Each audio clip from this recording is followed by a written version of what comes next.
आलू पराठा तयार करण्यासाठी मी मिक्सरचे भांडे घेऊन त्याच्यामध्ये हिरव्या मिरचीचे तुकडे, लसूण, जिरे, आलं टाकून आपण पाणी न घालता हे मिक्सरला फिरवून घेणार आहोत. छान असा आपला मिरचीचा ठेचा तयार होईल.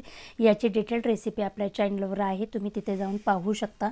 आता एका परातीमध्ये मी गव्हाचं पीठ घेऊन त्यात चवीनुसार मीठ टाकून आपण हे पीठ मळून घेणार आहोत. छान असं आपले एक कणिक तयार झालेले आहे. आता हे गॅसवर फोडणीचे भांडे घेऊन आपण त्याच्यामध्ये 1 चमचा तेल टाकून मिरचीचा ठेचा, हळद, हिंग टाकून एक 5 मिनिटं परतून घेणार आहोत.